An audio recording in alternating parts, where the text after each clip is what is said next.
All right, welcome back to episode 85 of the There Will Be Bond podcast. My name's Pete Brooker. Over there is Rob Smith. Hello.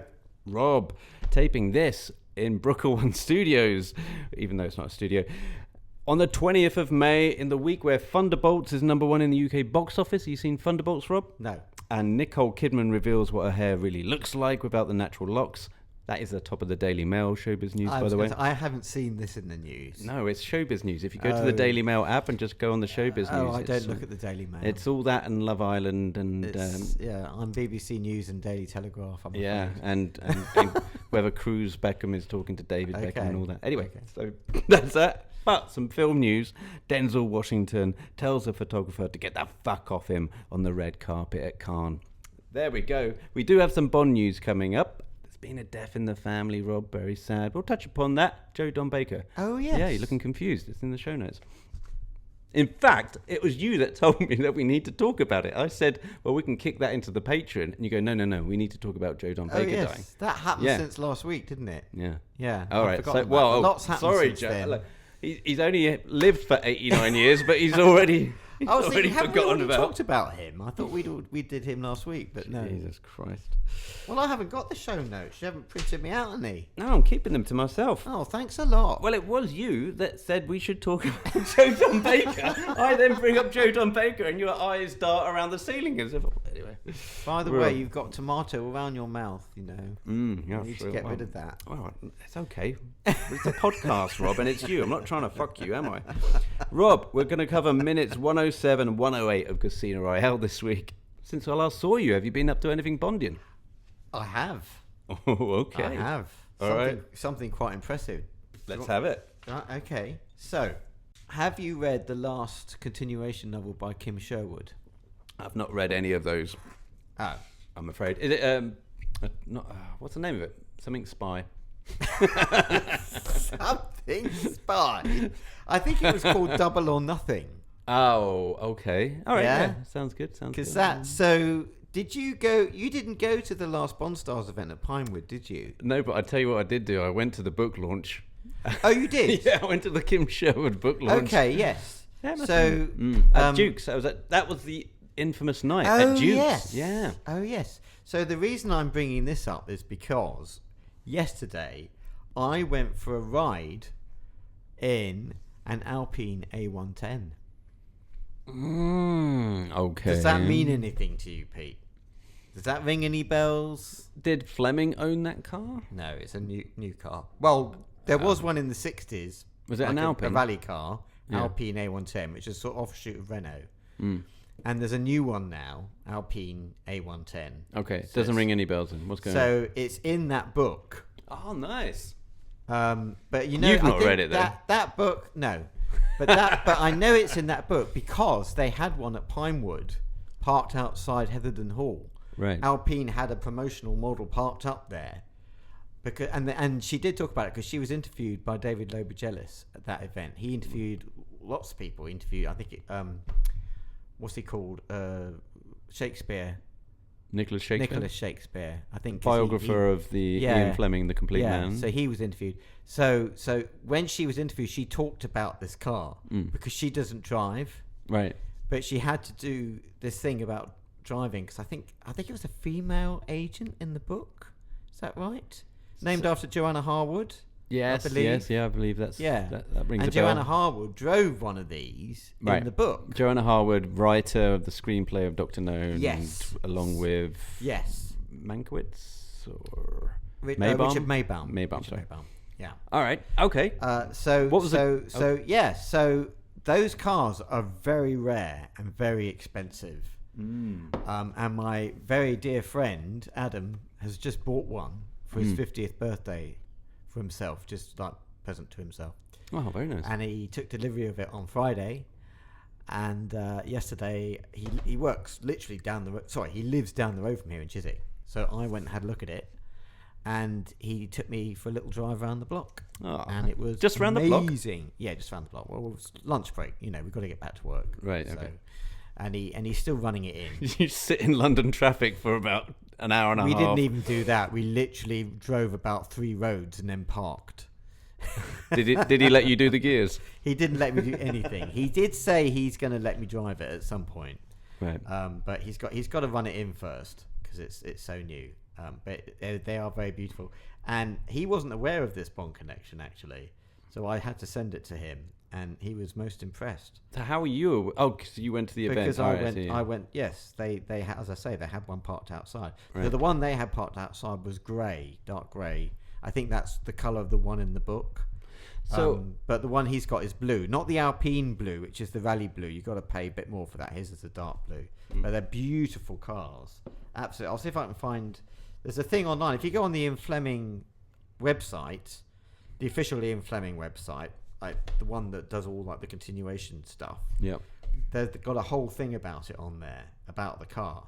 Because I think the guy who runs that website is very keen on those cars, which is why she put it in the book. Okay, So, that's pretty cool. We'll leave a link in the show notes. There she is, because she doesn't drive. So she had to go on a track and be driven by someone in this car. Did she go to Milford Brookhaven, or wherever it was that we're going to talk about today? I don't think so. But there she is in the blue one. Rob, this is a podcast. It's no fucking good. You just show me endless pictures of a Kim Sherwood sitting on an Aston Martin. Well, or an Alpine even. Alpine. Alpine. Yes, it's pronounced Alpine. Okay, yes. I got it. Very good. So there you go. That was my Bond thing this week. What about you? Did you do anything Bondian Well, this week? as you know, I went to Austria. Oh, yes. On holiday again. This was a holiday. This was a genuine holiday. Our good friends in Germany through the cat community picked Your down cat friends. Our cat friends, Anastasia. The cats have met online, haven't That's they? right. Your cats and their cats have met online. So talk to each other.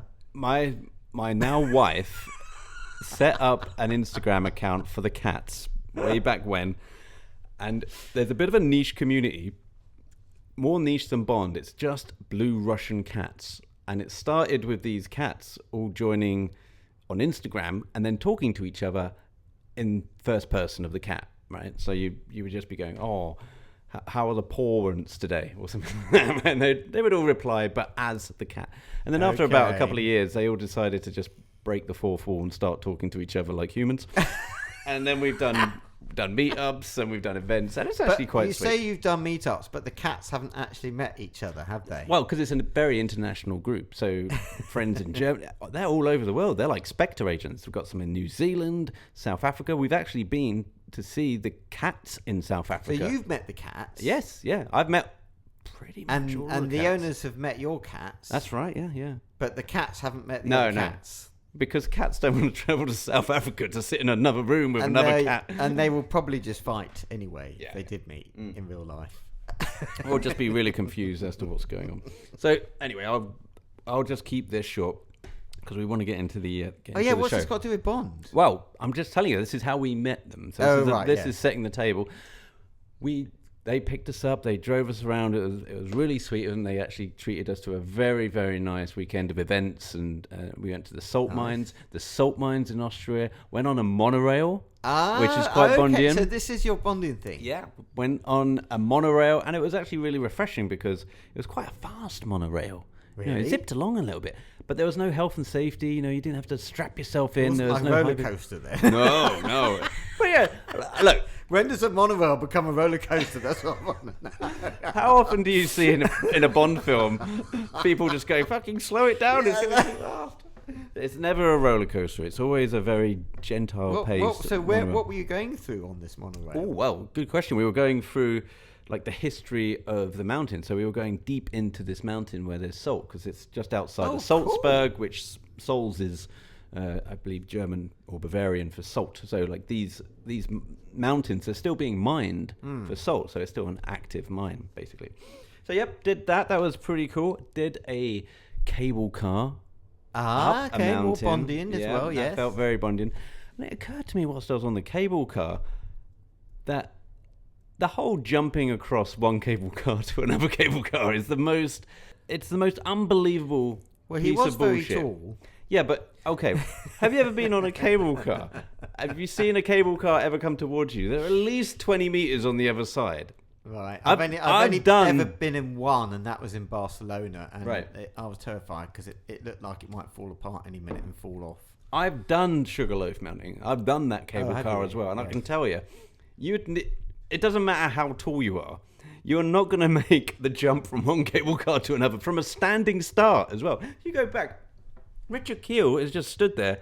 He doesn't like take a run up and go, wait there, Bond, and then like kind of double back and then and then make a mad sprint from one cable car. He does it. He's standing there, but he's tall, isn't he? Oh, but he's got long legs. That's the point. Out of all of that was the most unbelievable.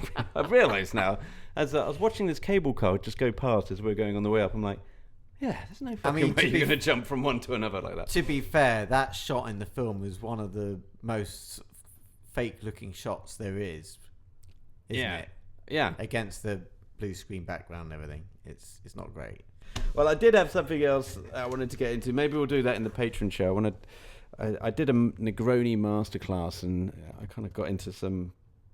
I'll do that in the Patreon. I think we'll you tease should. it. We need to move on. Yeah, we need to move on. Shall we crack on with the show, Rob? Yeah. I knew it was too early to promote you. Well, I understand double O's have a very short life expectancy. So your mistake will be short-lived.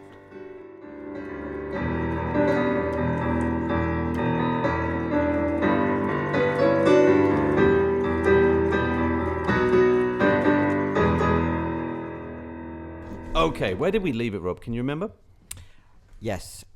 He was running out of the casino. Yes. In great panic. Out of the restaurant, right? Sorry, out of the restaurant. That's fine. Out of the restaurant. Into the hotel lobby. So the penny's dropped in Bond's mind. He's gone, Mathis. And cue the music, and he's running out, and we'll pick it up from here.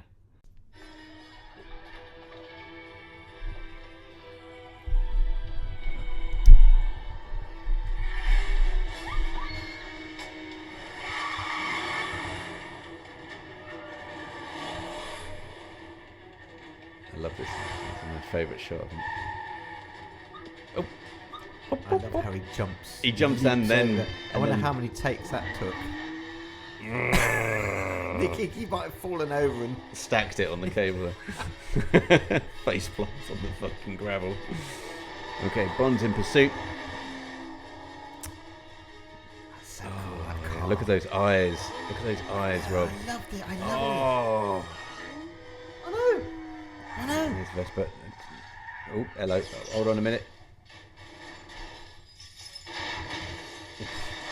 Bloody hell. Oh, crikey. Oh, Rob! Wow! What a place to stop. Right, Rob.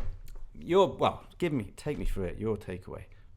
My one problem with this minute is that we don't get a full-on car chase. And I was upset about that at the time, and I'm still upset now. Yes. I'm really cross, actually. Do you not take on board the Martin Campbell theory of... No, I do not. Well, let me tell you. So, he speaks about it in the Blu-ray that he didn't want to have a protracted car chase because he wanted to take you by surprise. You know, it's like, right, everyone strap in, we're going to have a car chase. I know. And then goes around one bend, like, bang, no, we're not. I know. Smash. And I was like, what factor. the fuck are you doing? Yeah. Like, why aren't we having a car chase? This amazing car, which we haven't seen in action yet. I thought, right, strap yourself in, off we go. This is going to be good. He does about 2 turns and then he bloody crashes. Do you know what I've just thought of? What? So I was listening to the audio book and I thought, so he's going through in his mind, it's like, God damn that woman. Oh, the job was done. Why did M send a woman? God damn that. Why don't they fucking stick to the pots and pans? These fucking chicks coming out.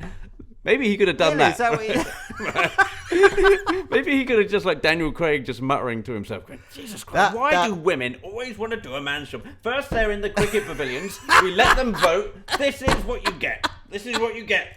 And just go through like 10 minutes of I don't think sexist talk. I don't think that would have gone down very well, and they'd have lost all their female Bond fans in one go. We should definitely do. Well, I tell you what. We Monica should do. Germana, for a start, would probably have just never seen a Bond film again after that. If that happened. And she would never speak to us again after even suggesting this. I tell you what we've got. I know what we should do.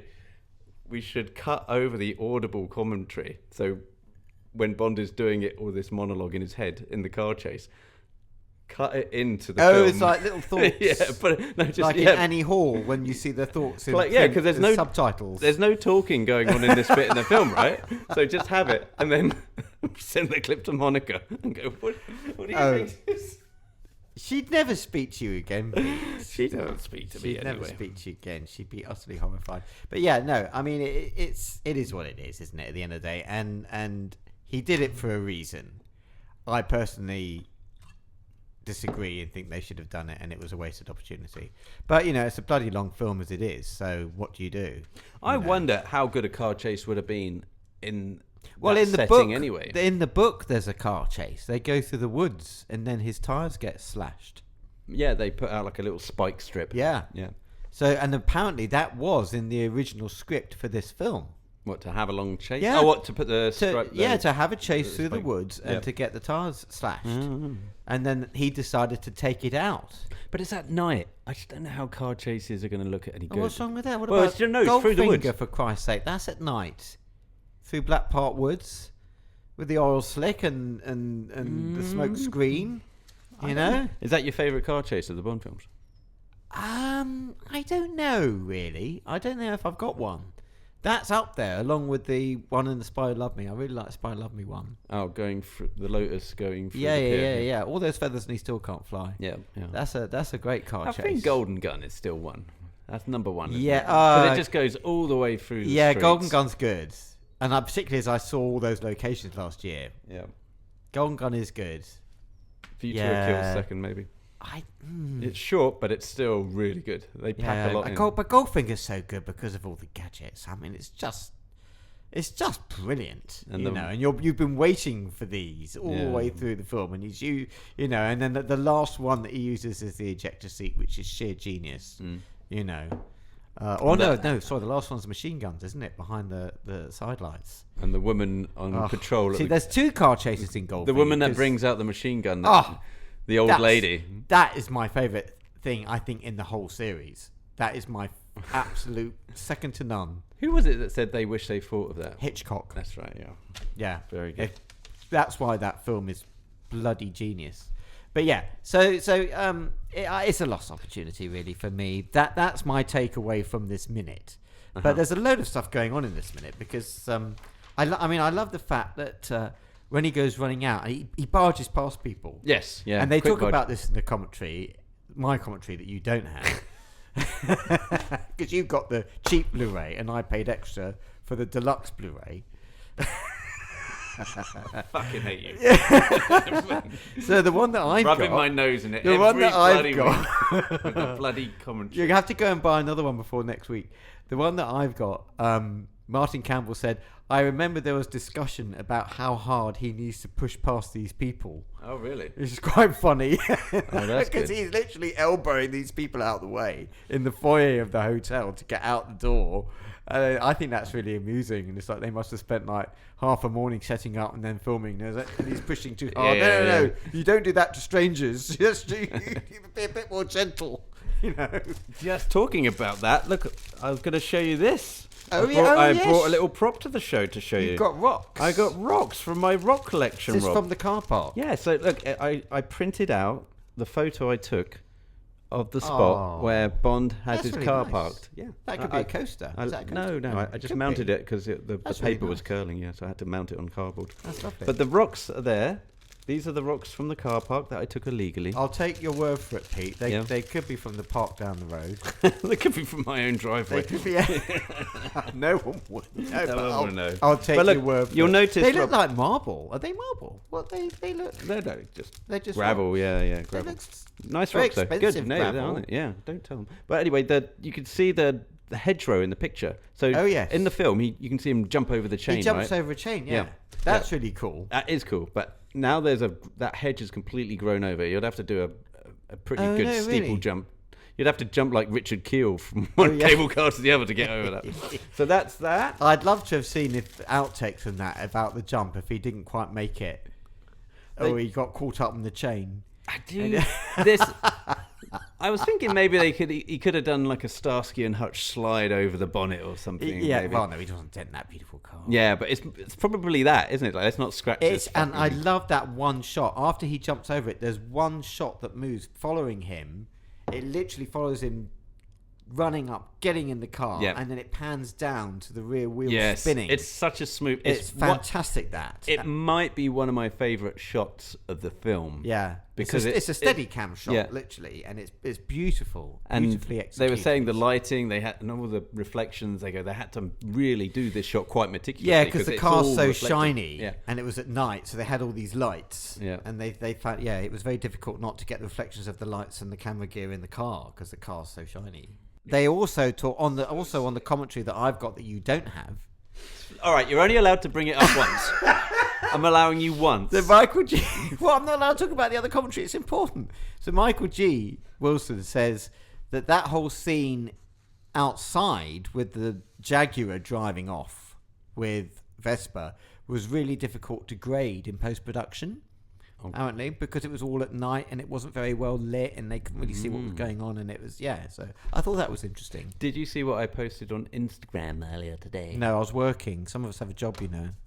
I have a job too. I'm fucking putting the notes You're together. You're posting on Instagram. That's your job. I'll show you, because I accidentally put the subtitles on the Blu-ray commentary. Oh yes. So we had Gary Powell talk about the stunt and the role. Yes. He was talking about the whole, we're expecting a car chase, then 10 seconds in, he goes crash, bang, wallop, and it's all over, right? But instead of it saying crash, bang, wallop, this is what the subtitles put up.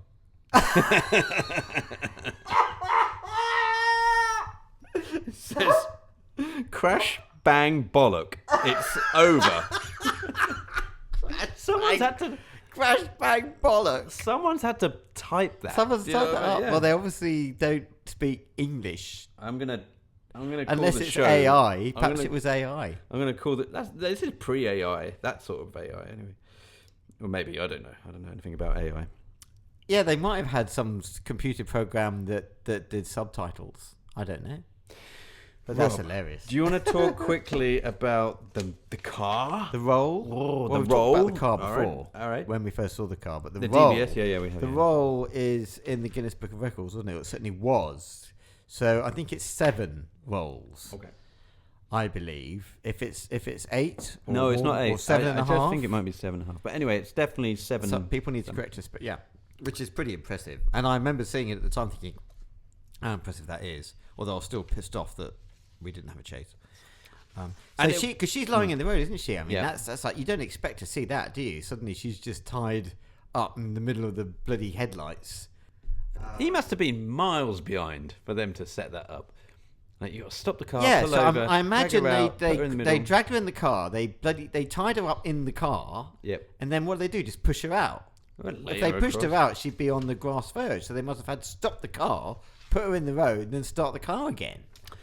I also emailed... So this was filmed in Millbrook Proving Ground, I believe it's called. This is in just outside of Bedfordshire. You know that? No. Okay. I know Millbrook, Guildford. Well, this is different Millbrook. It's in Bedfordshire, okay. Okay. And so this is where they basically test all the supercars, and they used to do track days, as in like an experience. Oh, yes. Get in an Aston Martin and rag it around. So I emailed Track Days, who is this car company. They put on these events and experiences. And I know. I said, how much? I have friends who do them. Yes. Oh, yes. I'm going to one on Friday at Goodwood. Very good. Good for you. Good for you. Anyway, so you emailed them. Trampling over my story, you big one-upper. I emailed them and I said, are you still doing events at Millbrook Haven with Aston Martins by any chance? And they said, no.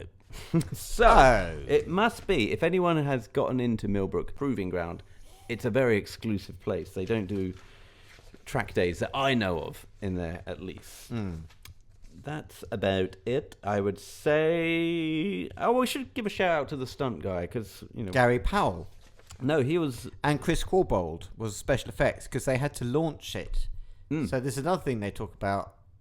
Did you hear this on your commentary? This might be my commentary. No, it was on my commentary as well. It was my fucking commentary. Because I know that Mickey G did say that they had to put like a cannon in the Aston to launch it. and I think they were talking about like a ramp because they flipped it, and because the Aston's such a well-built car, it landed on all four wheels again. Yeah. And they had to then well, that's no good. How are we going to make this work? And Chris Corbold, the special effects guy, got this thing that launched it basically. So with power, so it would actually spin. So it's basically a cannon. I don't know if it's nitrogen or whatever they do. It's like a little sudden blast underneath to give it enough propulsion. To make it pirouette and to get it airborne effectively. Exactly. But the stunt guy was Adam Curley. Okay. Well, Gary Powell's organising. So he was driving then. Yeah, but Adam Curley was driving. Yes, the record is held by the stuntman Adam Curley, and it was a design stunt rather, and it went better than they expected. They say, and apparently he's also the stunt guy is one of the guys that hauls Bond out in the next minute. Oh, really? Yeah. Okay. This is all on Reddit, by the way. If anyone wants to correct me, feel free. Well, Rob, I don't know. How about you? I think we've covered. I think we've done quite well on that. Yeah. So, how about we? Oh, Rob, we didn't do the sponsor. I told you. Well, I told you. You did tell me. I said, don't forget the sponsor. Who is the sponsor this week? I've forgotten. See. Okay, girl. That's why I do. It's the notes. Prop Store. Propstore.com. And Wild and Heart. Yes. Razors. Propstore.com. Thank you, Propstore.com, for sponsoring that minute. We can all go online and see the new auction. They've got some new James Bond lots. Is there a new one? Yes, there is. And there's there's an Octopussy jacket, I believe, up there. And plenty of other stuff. I forgot to bring my props. You asked me to bring my cards, didn't you? Oh yeah, the Live and Let Die cards. Yeah, Solitaire I forgot to bring those. Sorry. That's all right. I'll bring them next time. What about that then? Thank you, Prop Store, for sponsoring that minute. We are going to. Shall we do a little bit of news, Rob? Go on then. Let's get into it. Gentlemen and ladies, hold the presses. This just in. Okay, Rob. Well, when I spoke about a death in the family, of course I meant the Bond family. Joe Don Baker died. Yes, that's sad, isn't it? Died at the age of 89 of lung cancer at an assisted living facility in Los Angeles last really? week. Yes. So. Oh. Well, he hasn't done a film since 2012, so I can't imagine he's been in good shape for the last. I don't know. Maybe. Well, 89's a good innings. That's Sure good is. age. Of course, we know Joe Don Baker. He was the villainous arms dealer Brad Whitaker in Living Daylights. Yes. He was also Wade, Agent CIA Jack Wade in GoldenEye, Tomorrow Never Dies, and that's it. That's it. Yeah, that's all he did. And so he's done 3 Bond films. One of the few actors who played big roles in 3 Bond films, and two different characters. Sorry, 2 different characters. Sure. Because Maud Adams did 2 different characters, big characters, important characters, and he's one of the few actors who's done that. If not the only actor who's done that. And well, you might have also seen him in Cape Fear. Oh yes, he was good in that. He was good in that. Yeah. Have you seen it recently? Do you know how he No, dies in years Cape ago. Fear? Like I how do Robert remember De him, Niro gets the piano wire. He basically pretends to be the maid in the house. Right. Yeah. And he's sitting there and goes, "Oh, you can't sleep either, Mrs. Such and Such." He goes, "Oh no!" And it's really Robert De Niro in the kitchen with the wig. And then as soon as he pours himself a whiskey, he gets the piano wire. And yes. Anyway, pretty grim.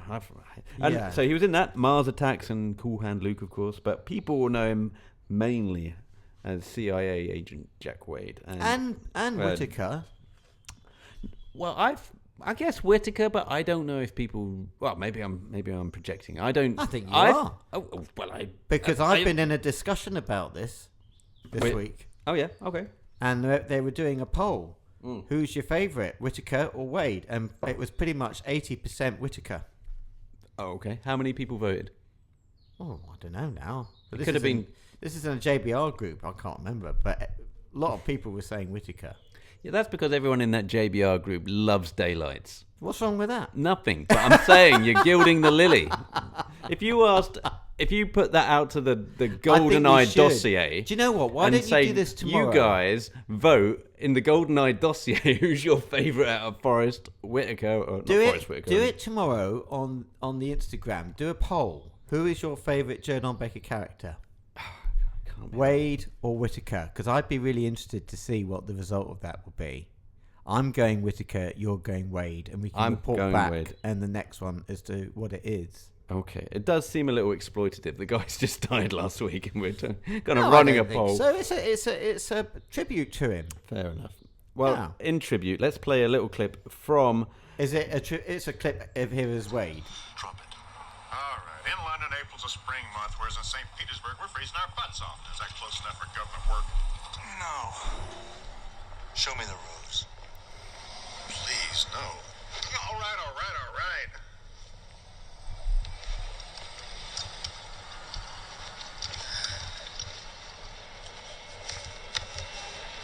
Huh?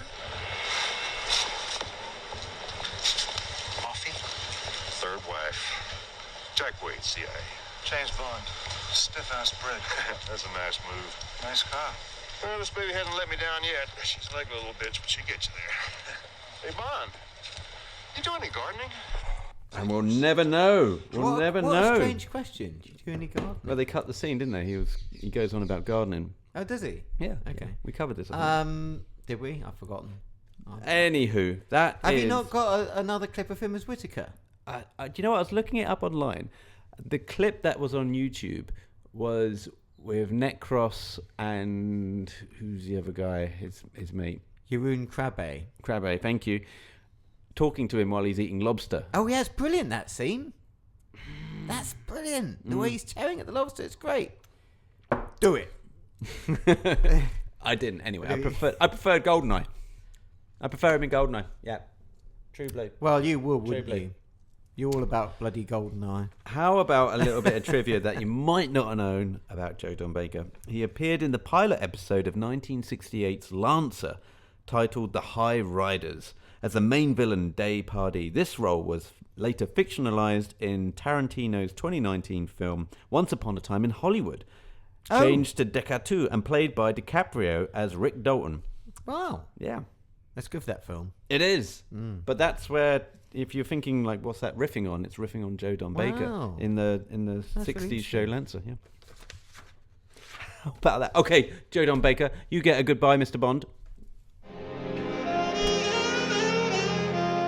Goodbye, Mr. Bond. Goodbye, Mr. Bond. Right, Rob. Okay, we've got an insert now. I spoke to my friend Joe Allen the other day. He does the captions, or did do the captions, for Thunderballs.org. You'll know the James Bond Picture Archive online. And Joe talks about that, how that all came together, and also the concert, the John Barry Memorial Concert. Oh, I went to that. Did you? Well, so did I. Did And you? So did Joe. And here is Have Joe. you still got the programme? I've still got my programme. No, I don't have the programme. Oh. Oh, you have to send me a picture. I'll or bring post it along next week. Anyway, you haven't heard this interview, No. and here it is now.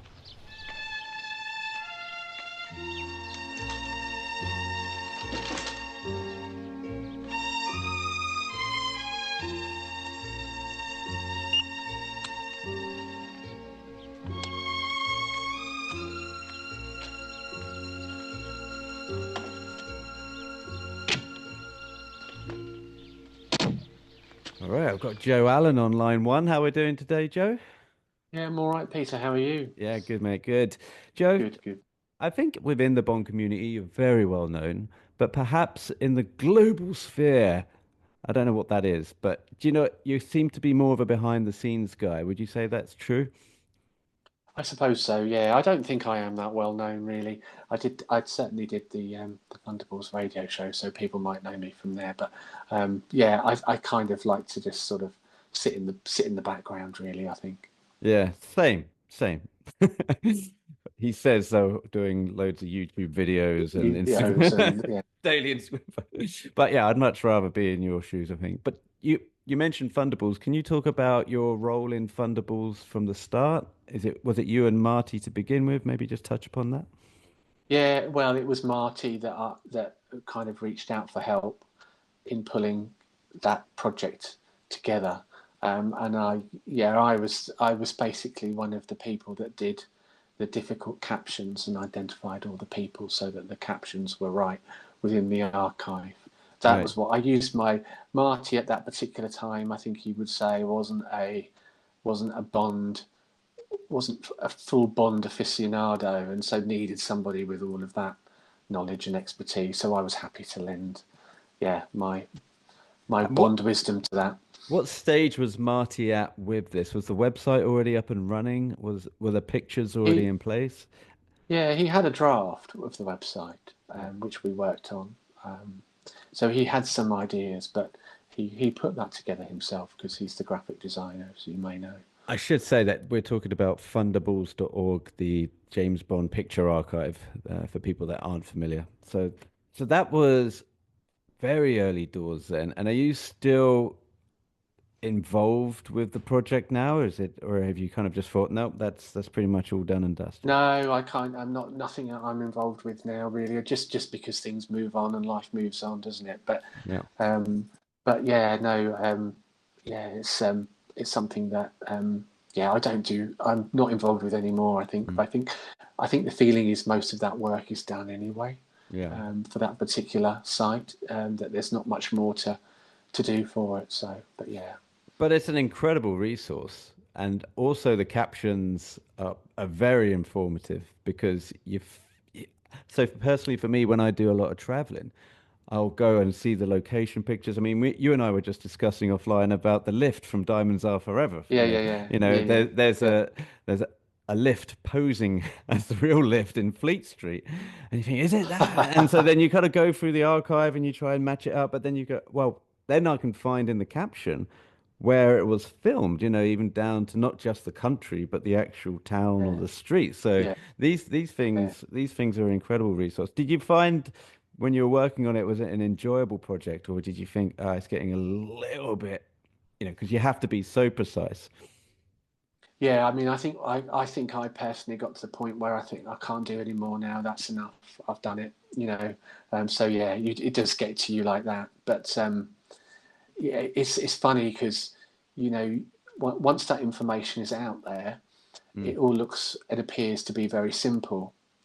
But when you're pulling it all together, as with anything, writing a story or a a novel or a book or anything, it always looks very easy when it's done, doesn't it? But there's a lot of hard graft that goes into it behind the scenes. Yeah, I bet. So what would you say is your approach to being in the Bond community at the moment? I mean, do you just enjoying the fan events? Do you listen to podcasts, read magazines, join the clubs? How do you interact with people in the community? Yeah, I like to join. I like to get to as many events as I can, but it's been a bit quiet, hasn't it? Really, over the past. I was lucky enough to get to the Bond fan club Man with the Golden Gun event last year, which was absolutely.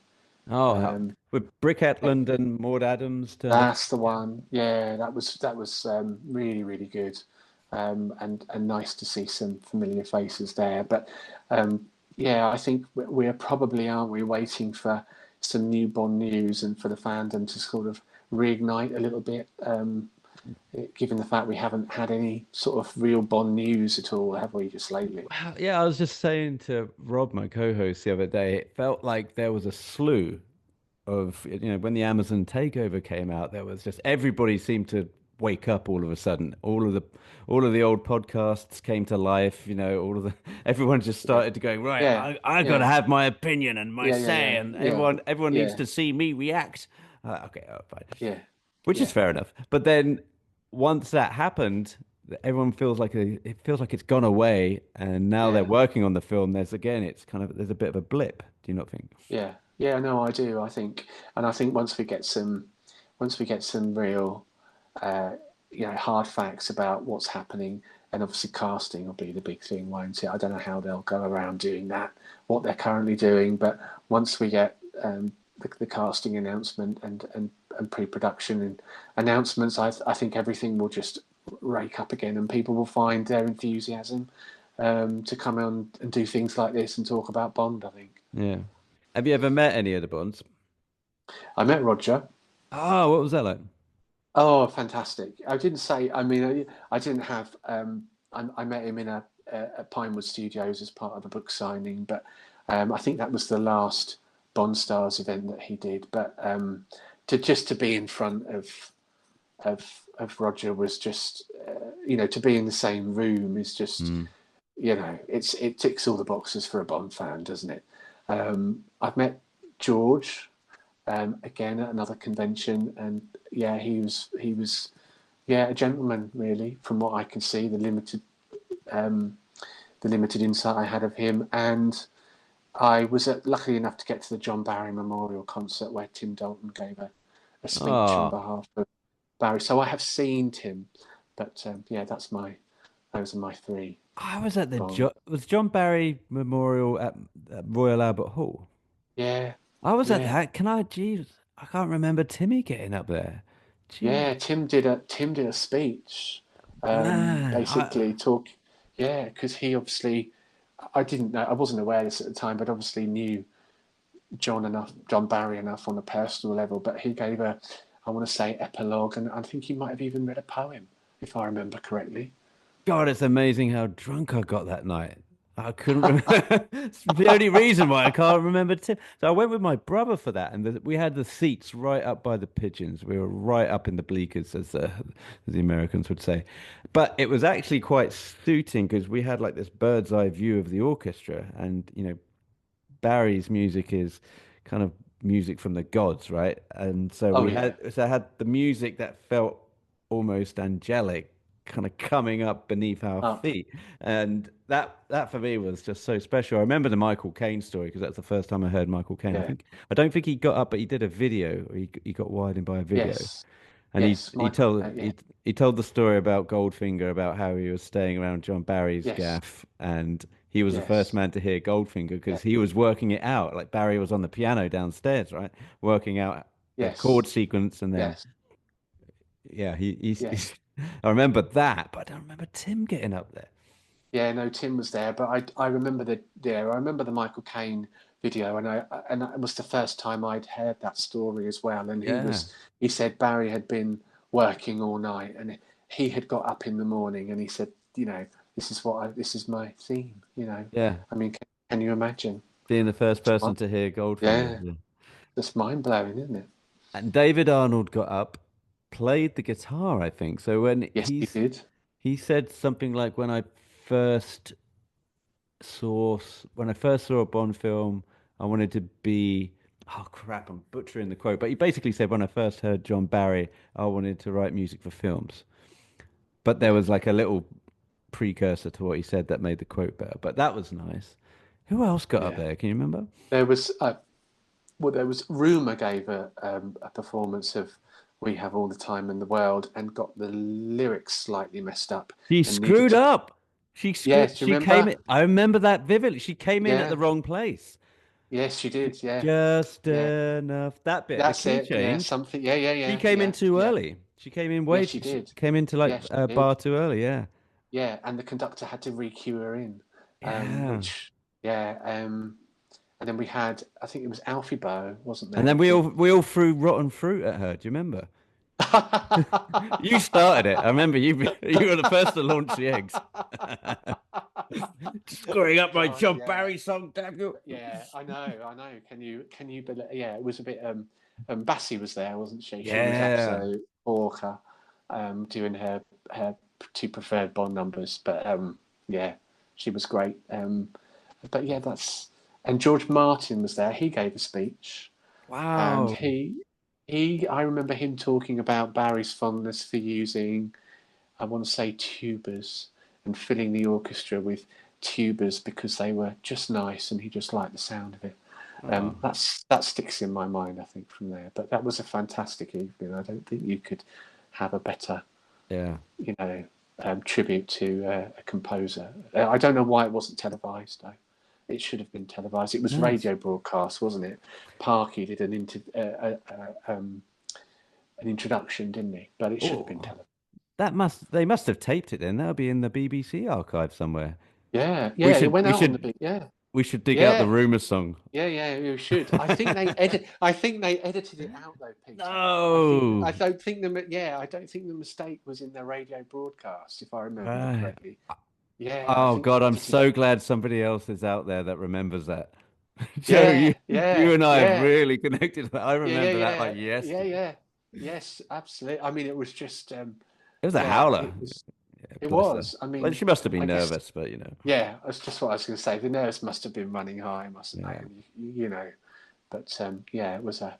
Did you see The Sound of Music? It was a couple of years ago. I think that's at the Royal Albert Hall as well, and that's on Amazon Prime now. Oh, the documentary. No, the live performance. So there's a documentary, but there's also the 007 sounds. They did a couple of years ago. David Arnold pretty much hosted all of it. They got Lulu back in there. They Oh, yeah.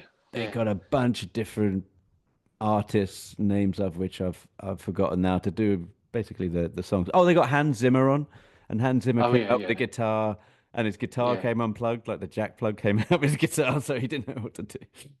Anyway, that was pretty cool.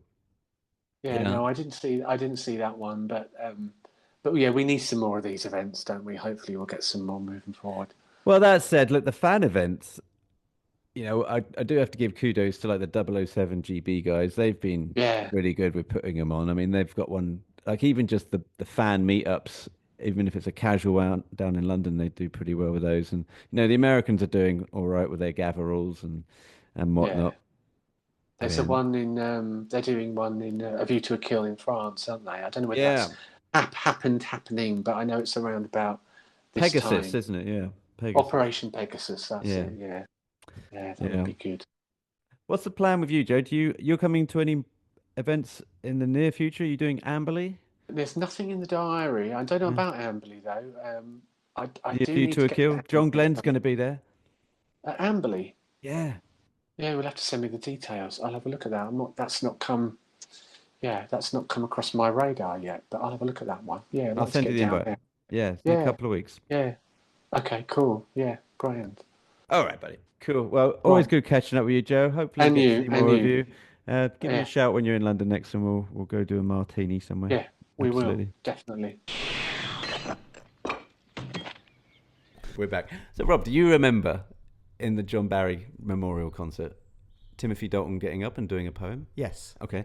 Do you remember Michael Caine? Michael Caine's Yes. story.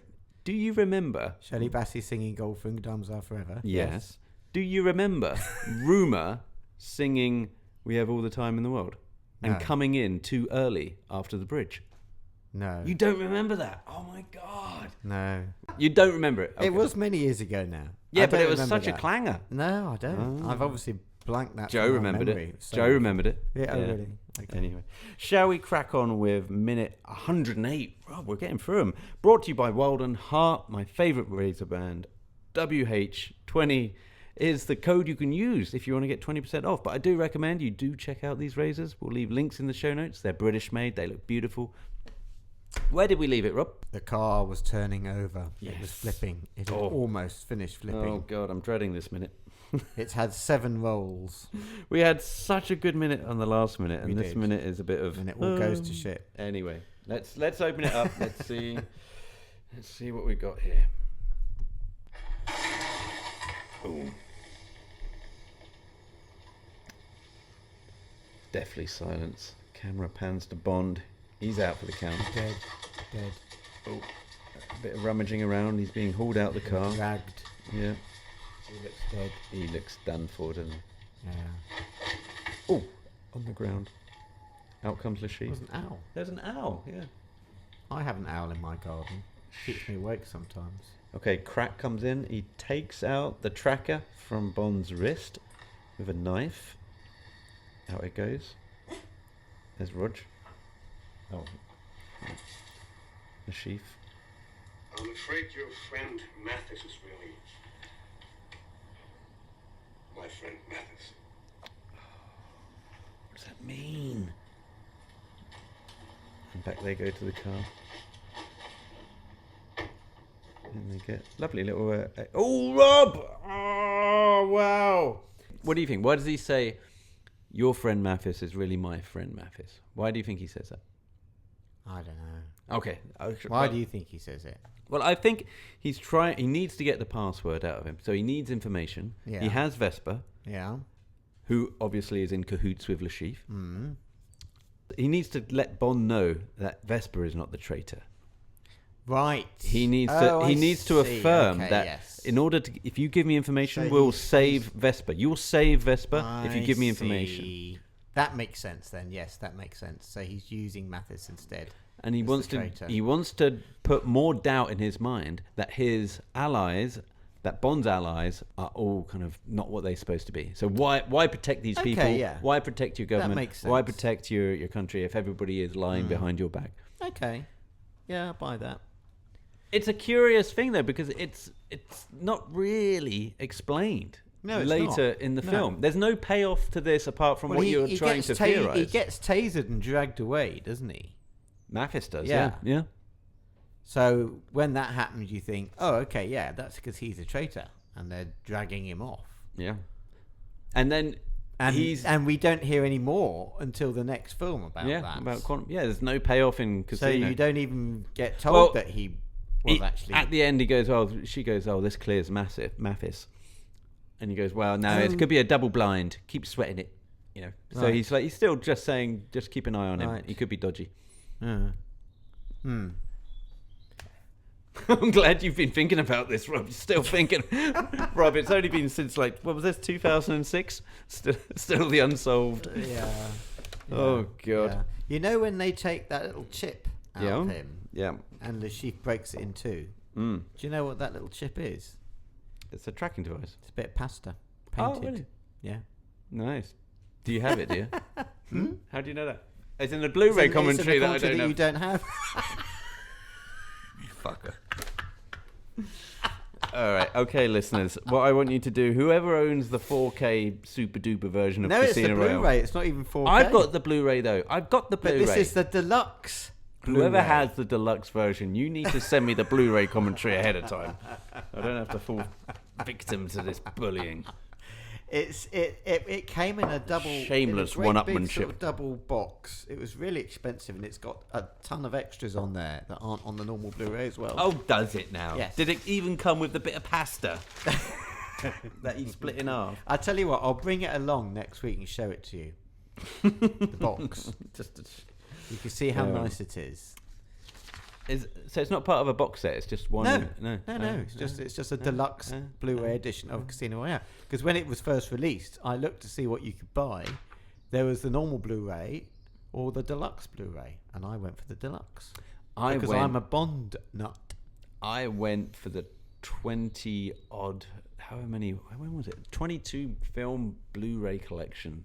Oh yeah, well I bought that as well. That was in but that came out in afterwards. That was in that was half price. 2012. That was half price in Tesco. So I picked it up for like 24 quid. No. Yeah. Straight up. I was like, I'm fucking having that. Well, I bought it on the day, paid full price. Oh, there you go. You're a sucker, you see. But you've got the deluxe, so you win the game. Okay, Rob, shall we get to a little bit of internet stuff? I find a computer indispensable. From the YouTube, yes. One of my, because the clip's on YouTube, so I have a look through the comments. I see who's saying stuff. Runaway Plane says, drink driving, ... Which I thought was quite clever. I guess it is, though, isn't it? I mean, he's hammered back a few Vespers by then. Yes. Yeah. No wonder he crashed. Well, if anything, it's harnessed his skills, because he could have just ploughed straight through Vesper. He could have done. Like, his reflexes would not have been that good. Yeah. And this one I quite like. Search for the Light 3287 says, more fake than I could even imagine. What? Like me. Like if you the car flipping? Yeah. If you were Adam Curley, the stunt driver, you're like, what more do I have to do? I've just spanned this fucking thing CGI 7 or something. times. More fake than I could. Oh my god. Well, they God can knows. bugger off. We didn't really speak about Daniel Craig's eyes, did we? Oh, are we've they covered fake or are those they many real? times. Are they real in this, or are they kind of height? Because my mate thinks that they're heightened, or they're maybe some colorization, might or have he's been. wearing some lens. They might have been. I don't They know. look so goddamn They're sexy. piercing. Yeah, They are piercing. We've said this many times. we have. But this was the scene for those eyes, I think. Ooh, I don't know. I One of see it them. a lot. Yeah. You see it a lot. What else from the internet? I think that's about it, Rob, from the internet. Okay. Shall we get to some listener mail? Yep. Do you have any messages for me? I have a small surprise from your friends back at the barracks. Excellent. We have been granted an audience.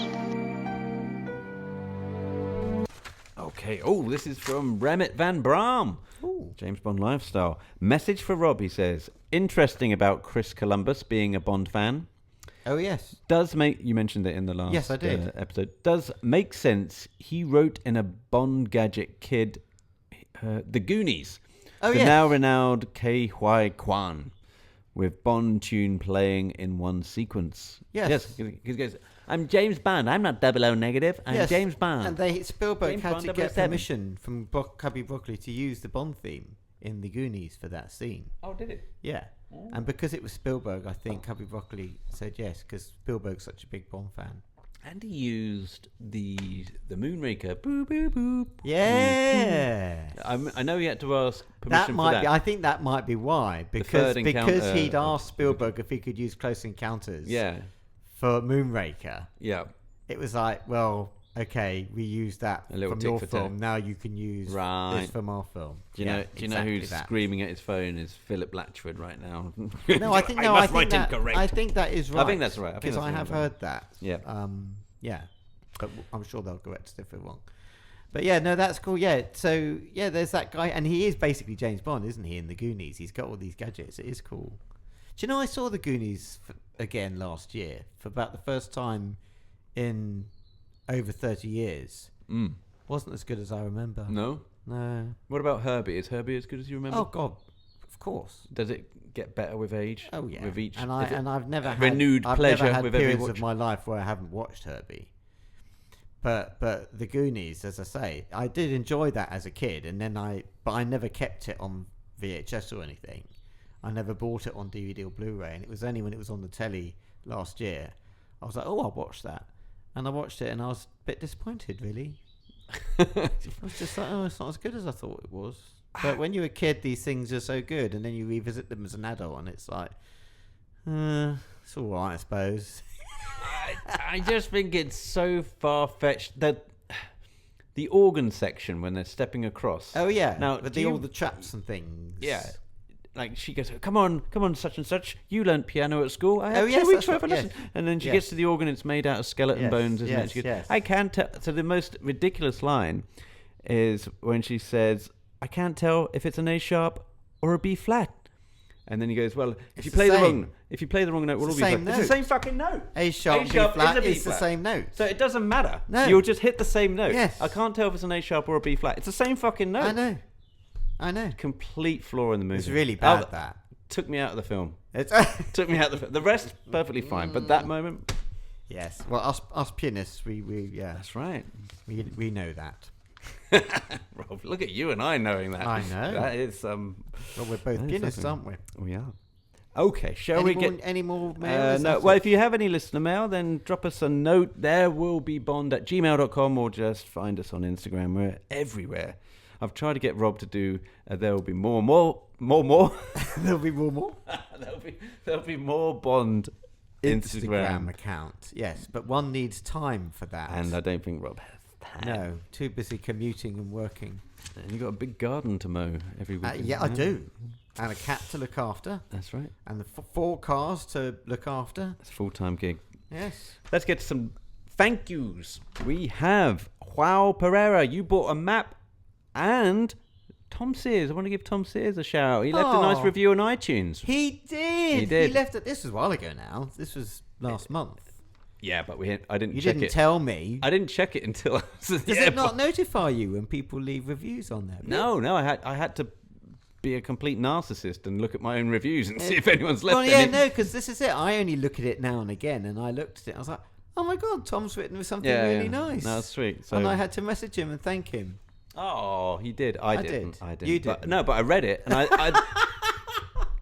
I was like, oh, that's nice. Well, I think you should thank him too, privately. I like, well, we're not, on the next minute, we're going to jump ahead, but this is the torture scene coming up now. We're leading to the torture scene in Casino Royale. Yes. And I always remember Tom talking about this on JBR, about how if he was tortured, they would never have to go to all these extremes. All they'd have to do is just kind of look down there. You go, right, He Tom. said he'd tell him everything. You'd be wouldn't like, he? sing like a It's canary, yeah. like, but you wouldn't have to go to like streaming kitchens. All it would be was just be like a little look downstairs. And I've always thought, yeah, I'm with you on that. Yeah, I'm I think I am. Just the look is enough. Yes. So, Oh, thank you, Tom. Joao That's very sweet Pereira of you. and Tom Sears, you both get a thank you from them. Oh, thank you, 007. No one signed up to the Patreon, so we don't get a welcome, James. But if you want to have a look at the YouTube channel, you can sign up to that. That's free.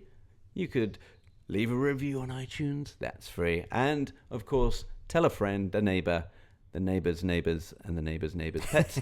That's all free. And we do thank you for at least tuning in and getting through this minute. And thank you, Joe Allen, as well, for taking the time out. Rob, anything else? No, I think you've covered everything. We've got to get on and do the Patreon show. We do. Yeah, We've got to talk getting View late. to a Kill. View to a Kill. Because it turns 40 on Thursday. And I want to talk a little Mission Impossible because I saw that last night. No spoilers, but we're going to do A View to a Kill and Mission Impossible. And we'll do And we're all that going to now. Amberley this Sunday. Oh, yeah. And if you guys are coming to Amberley Museum, do come up and say, I like your T-shirt. Because we're going to be wearing matching T-shirts, aren't we, Rob? Well, we'll see. Oh, Rob, also, lastly, before we go, we're not going to be around next week, are we? No, because I'm going on a Bond holiday. Yes. You're off to Istanbul. Istanbul, Yeah. indeed. How about yes, that? I've never been before. I'm so looking forward to it. So, yes, we're going with Martin Mulder on the track to 007.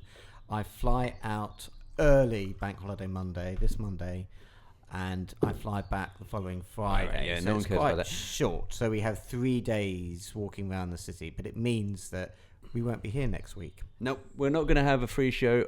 We'll try and get a Patreon episode together because we'll be doing Amberley Museum together, as we just discussed. And Yeah. we'll try and get some, rogue reporting, some guerrilla interviews with whoever's there. Yeah, and I'll do my best to try and get some footage from Istanbul as well. Okay, until next time, Rob. Ciao.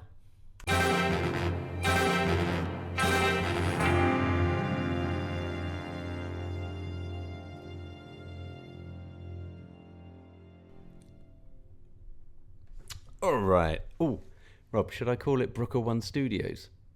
If you want. Yeah, welcome back, episode 85. Welcome to Brooker One Studios. I'm just debating whether or not to call it Brooker One Studios, Brooker Studios, Chiswick Studios. I think there might already be a Chiswick Studios. I think there is. Yeah. But I like, is it odious? Is it narcissistic to call your little podcast room a studio? Yes. It is. Okay. Start it again then. Did you like how I invited you to collaborate on my Instagram post about Pierce Brosnan? I did, actually. I I haven't done that before. I thought you'd be pleased. I'm like, wow, this is new. I still think we should set up a There Will Be More Bond Patreon because then we can but put what all will we the put on it? all the stuff that we do on the Patreon show. Okay, that's a good shout. Well, perhaps we should. Like, Yeah, I we mean, should. all we have to do is take a picture of us wearing these T-shirts. We can bung Okay, it well, up. let's do it then. Let's do it. Yes. Will you be able to run it? Well, when am I going to have time to do No, that? then we're not going to do it, are we? I mean, fuck's sake. I have a full-time job, Pete. I do too. I'm not this sitting fucking at home. All right, ready? I have to drive to Chiswick. Oh, that's on you. You could fucking live in Chiswick, but you don't. Do you? Wouldn't live in this shithole of a place. Chiswick. Yeah, dreadful. Right. I'm joking, obviously. I It can't is a afford to live shithole. in Chiswick. It is a shithole. You No, ready? it's not. It's very nice.